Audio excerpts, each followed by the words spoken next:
Welcome back to the Inward Nine, a Fantasy Golf Metrics production. My name is Jeff Ulrich, and we're coming at you with a recap from the BMW Championship. Talk a little bit of Ryder Cup action, and obviously touch on the Tour Championship. We're still, a week and a half, 2 weeks away from that, but we figured we'd do a quick little recap here to, not leave 2 weeks on the table with no golf talk. So join me as always, Fantasy Golf Metrics co-founder Stephen Richter.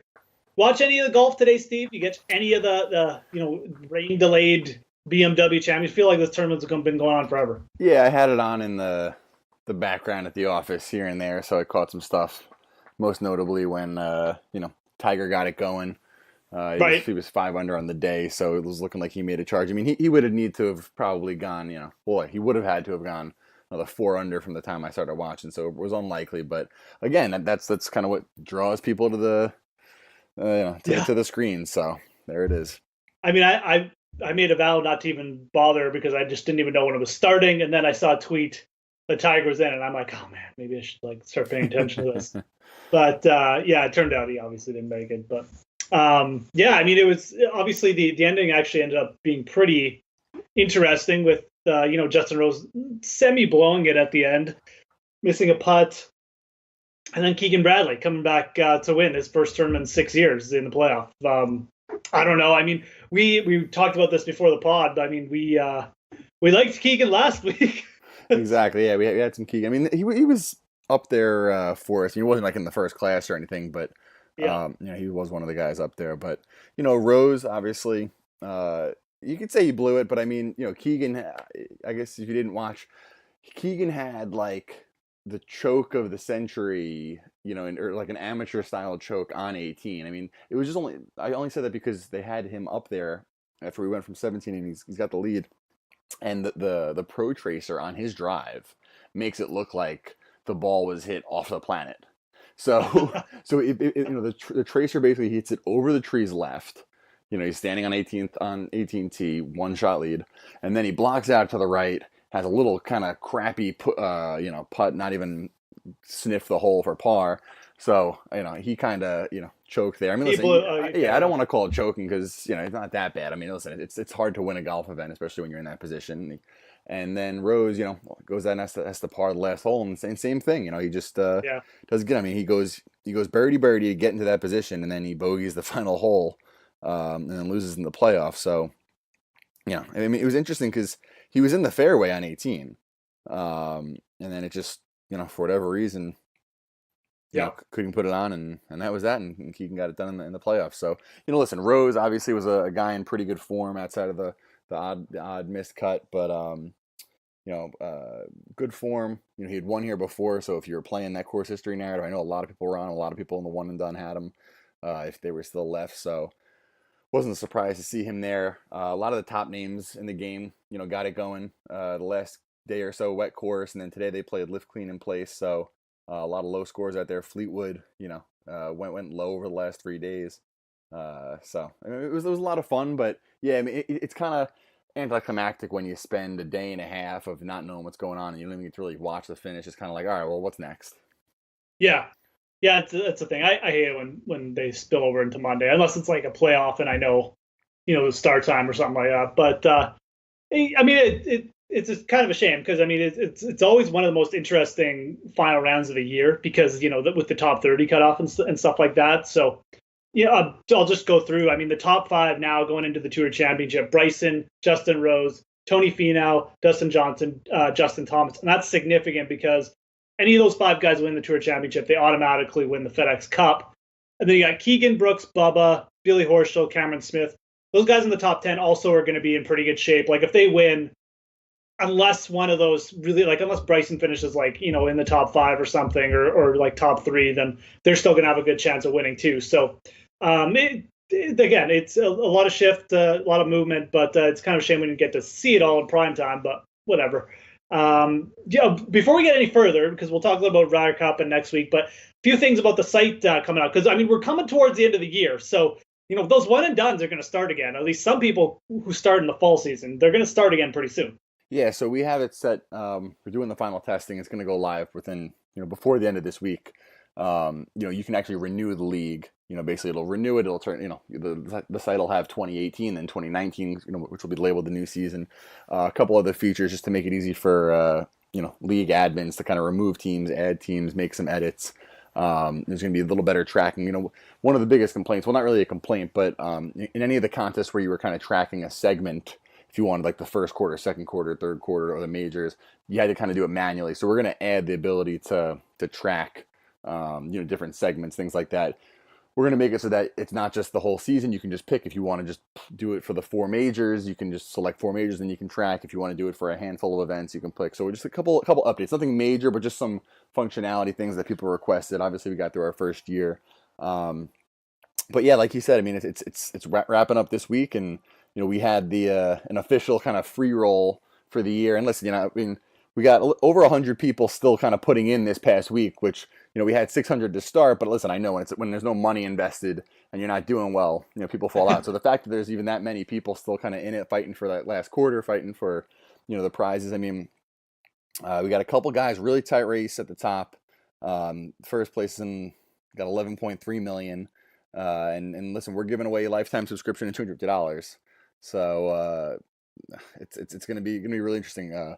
Shout out to Fried Egg Paulie. I know he's in a couple of them. He's doing really well in the one and done for both us, and I know over at Gub's Corner. So yeah, it's exciting. I mean, just a couple guys that have been on the site all year long, kind of been playing or making some good picks. A lot of our users will ask me who to pick, and it seems like we should be asking some of our users who to pick because they're making more of the site than I am even most of the time. So that's usually the way it goes, right? Yeah. But yeah, no, it's interesting because we haven't updated it for a while. Like at least on the pod, we haven't talked about it for a while. Mm-hmm. But yeah, we're getting down to the nitty gritty now. So again, I mean, if you've been paying attention or listening to the pod, I mean, Steve, pretty generous promotion, quite frankly, with the free roll. The winner gets a lifetime subscription to Fantasy Golf Metrics and some money. So pretty cool contest, anyways. But like you said, there's some updates coming for one and done. So if you are starting or thinking about joining leagues, with the fall, because the fall season starts October 1st, so make sure you check out the site, anyways. So yeah, because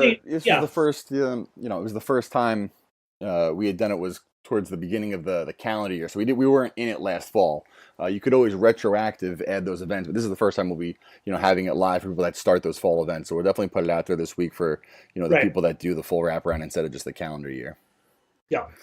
So, okay, perfect. But, there was some other news today, I guess we got to talk about. Regardless, even though Keegan Bradley won, actually, and probably got some consideration, it was Tony Finau who ended up with the last captain's pick. Surprising no one, really. I mean, most people had pegged him as the last captain's pick. Was it like as big a slam dunk for you as it was for most people with Finau? Yes. I was... if you want to give it ability and, how he's played all year, I mean, listen, like you said, I think, last time we kind of chatted about him, he just goes out in tops 10, like, every event. I mean, obviously he has a chance to win the FedEx Cup pretty easily. I mean, he can actually finish second and still win. Yeah. So, he's obviously in a good spot. I think you probably saw the tweet I put out there. The only question mark in the captain's picks is Phil, and I understand why he's in. I don't necessarily agree with it, but I don't care enough. I'm not like that crazy about it. But I mean, yeah, Tony Finau was the obvious choice to me. If anything, you could have looked maybe someone else other than Phil, like a Cantlay, like a Schauffele. Those are a couple guys that I think were up there on the list. But I mean, I'm happy. The team looks great. Finau, I think he's also great for camaraderie. I think he's good for the kind of the spirit. It's good for our team in terms of a younger team on the way up, getting a guy like him in there because he probably will be on it for many years to come is my assumption based on how he transformed his game this year to be such a consistent player. So I'm happy with the team overall. I mean, I'm not gonna complain about Phil maybe not deserving to be on there because he's earned it if you're going to talk merit. So I don't really care about that. But yeah, I mean, well, and yeah, Phil's had a pretty good year too, right? He has a win. Yeah, he's got a win. I mean, like he was pretty good, especially the first half of the year. So I mean, I get why people might be down on him a little bit because it is second. He's tailed off a little bit. He's been up and down, but yeah, like you said, the experience. He's got 5 majors, whatever. He's still pretty close to the top of his game. So.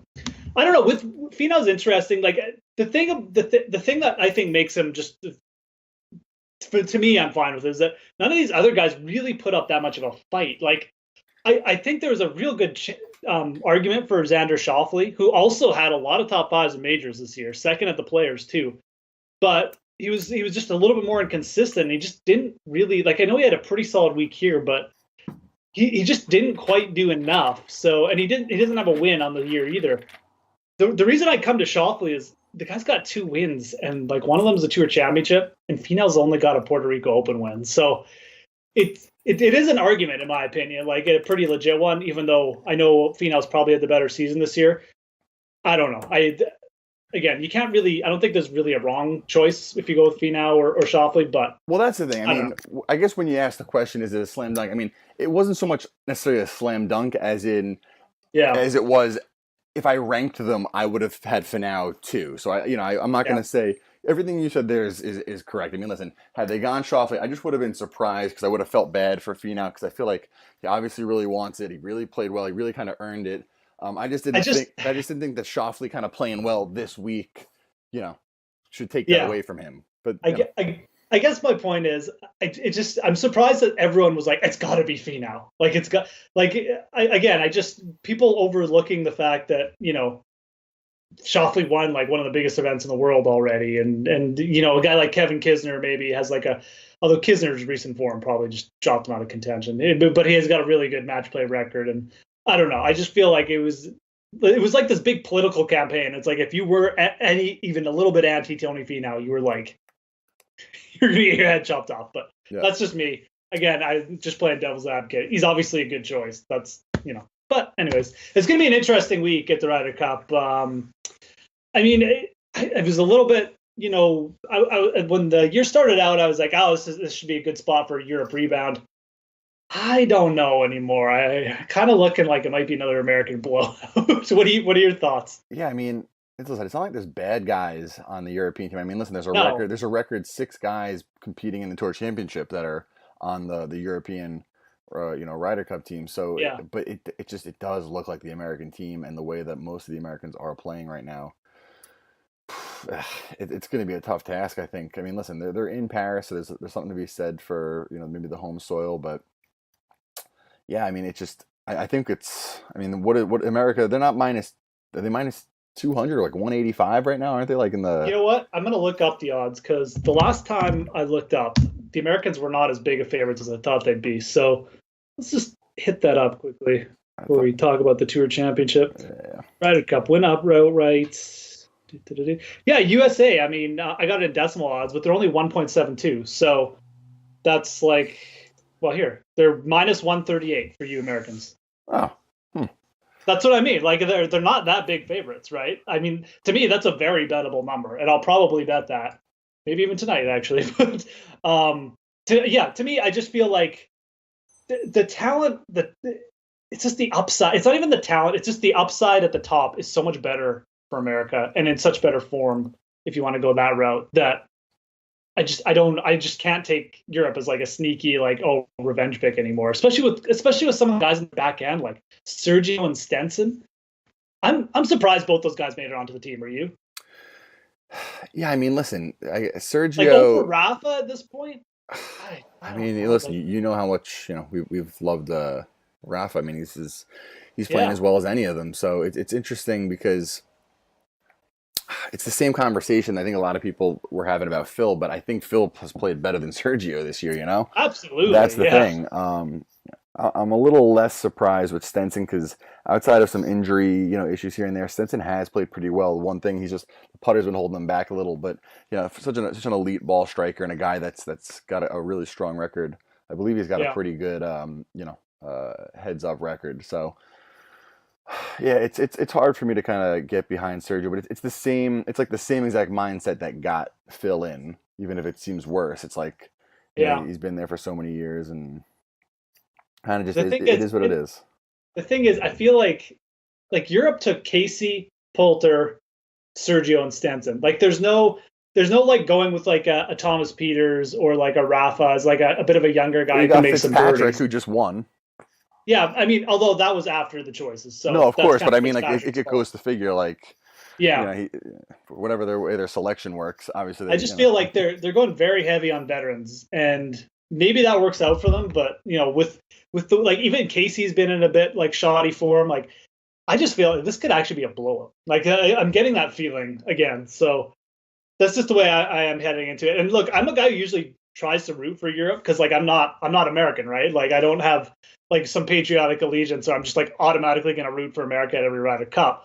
But I don't really know if I'm going to be rooting for Europe at this Ryder Cup. So I don't know. Definitely, if I'm betting aside, it's going to be America this year, especially at those odds. So yeah, I mean, maybe when it comes to the head to heads, there's some interest. We'll see how oh yeah, what for gets sure. drawn up. But as a team No, that's event, you know, yeah. If I'm betting on a side for the team at that price, I'm taking the States. Again, I really feel like it should be closer to minus 200. It's not even that. It's not even really that close to it. So that's my take. Yeah, like you said, when the matches come out, I mean that's when it gets really interesting and seeing who's going up against who. Obviously, the best part of the Ryder Cup. I mean, just the whole event is awesome, but I like doing the matchups, and obviously, the heads up match for betting is awesome. So, but let's talk about the Tour Championship for a little bit, and then we'll get out of here quickly. At any hot takes right off the bat? I mean, guys are just looking at is this? Do you think Bryson's just going to do like the clean sweep kind of thing? it feels like he should. I mean, It does feel like he should. It feels like he should. He deserves to win yeah. because he's won 2 playoff events and he should just win. I guess it's It all does about feel like it's all about what you feel about this setup in this event. I mean, if you feel like it should be about kind of winning the playoffs, then yeah, obviously it feels like he should win. If it feels yeah. like it's about, who wins the year, obviously he's one of the guys that you consider. I think, I think it's pretty accurate in my mind, what the top 5, the top 10 looks like even after how it's shaken out, like, through the first 3 events. I mean, you look at the names up here. I mean, listen, Keegan winning that's probably your biggest surprise out of all of them. Cameron Smith sitting at 10th after the run he's had, and Horschel, obviously. But, Bubba, 3 wins on the year, trending well, had a strong finish over the weekend. Koepka, 2 major wins. Thomas, Thomas is like still the guy that no one talks about that's leading the tour in money. And snuck into the top 5 here too. So I mean, he could win again easily. Yeah, Yeah. it wouldn't surprise anyone for him to go out and win. I mean, DJ obviously cooled off Could a you little bit, but could you imagine winning the Tour Championship 2 years in a row? That's $20 million on top of like everything else. he'd be It's just disgusting. It's sick to think about, isn't it? he'd be the second person other than Tiger Woods to win a second one. So Yeah. I'm actually kind of impressed that hasn't happened twice, just based on how it shakes down to the only 30 players. I mean, I guess maybe I shouldn't be surprised, but it's like I mean, most of these guys are making this every year. Like it's mostly like 15 to 20 of them are always in it. I mean, Ricky's always in it. Even a guy like Leishman is always there, although he's never really in the top. Day is always there. Phil is pretty much always there. So Reed has been there pretty consistently. So yeah, you're right. I mean, it's kind of interesting that there has been no, but there's been a couple like surprise winners too, like Horschel. I guess that's where the playoffs come in too, right? Like where a guy gets hot. Yeah, and then it has a little bit of both. So, yeah, and even this year, I mean, Keegan's in 6th now, so he could easily win this thing, which is kind of scary to think about. But just because he could easily win this thing, technically. Easily. I mean, but yeah, anyone like, would you have a choice right now? I mean, just like hot take. Obviously, we haven't looked at anything. The prices aren't out, or for DraftKings or anything. But got any leans? How this is going to go? I feel like the guys that have had a chance to win it, and win the FedEx Cup have played well for the most part. Yeah. And there is, you can definitely see that there's a level of motivation where I think some of the guys that are really out of it, they're not as likely to kind of go out and win it, as the guys that really have a chance. So I think you got to look at the pool of guys. But I mean, I look in that middle range, and I have the list of like all the scenarios there. I look at someone like a Patrick Reed. I mean, he has a chance to win this thing, even though he's 15. As long as Bryson finishes basically outside the top 10, the only other guys that can catch him in the top 5 have to finish like top 3, top 4. So that's a guy. I mean, him, Cantlay, Rory, I want to talk about Rory a little bit because I feel like he really should have went out and won this week. Yeah, he was hitting it so well. And Ridiculous. then I saw a crazy stat where I think he had 2 rounds of strokes game putting this week, earlier in the week at plus 2.5 and ended the week negative. So that kind of shows how poorly he putted on the Yeah. way in. But that's a guy that, listen, he was in it last year. He obviously has been playing a bit better with the last few starts, even if the putter's hot and cold. I don't have a hot take for any of the guys, say, up top, but I do like a lot of these guys in the middle to make the story interesting, saying Right. basically, hey, as long as the top couple guys don't fall, don't get in there, they have a chance to win this. So I think it will be an interesting finish. I'm definitely going to be on Brooks. Like I said at the start of this, I really just feel like he's got one more win in him this year, and I'm a little disappointed he didn't win, a playoff event because I was on him for most of the events. But he's still sitting in 7th going into this, so he's in a really good spot. I just feel like, I just feel like he's got another win. And again, Justin Rose might be number 1, but if Brooks wins, he might be able to catch him. So I feel like Brooks probably be my choice today. Again, we haven't really looked at anything or strokes gained, but he finished pretty strong. The other guy I could be sneaky, and you're going to hate me for saying this, but Cam Smith. We talked about it off the top, but he just putted really poorly last week. Obviously got off to a bad start. And I mean, he had played well 2 weeks in a row, so maybe it's not that shocking that he regressed a bit, but played well at Augusta. This course has some similarities in that respect. I think this could be a really good spot for Cam Smith. So I wouldn't be shocked, kind of like a Xander type winner, but those are my 2 hot takes, I guess. He's had some strong finishes in big events. It's not just that he's playing well, so I can get behind that kind of that concept. Yeah. So I mean, if we look at how some of these guys performed at East Lake, listen, it's hard to say. I mean, a couple of these guys that played well last year, limited sample, but Justin Rose, 8 starts. I think that's outside of Phil and Tiger. I think that's the most starts. Or actually, Tiger hasn't played in that many of them. Relative, Rose is number 2 with 8 starts in this event. After I forget, Tiger's been hurt so many years too. But he leads in strokes gained tee to green. So I'm just kind of looking at some of the course history here, but it's all the usual suspects. I mean, outside of Rahm and Schauffele and Billy Horschel have a small sample size.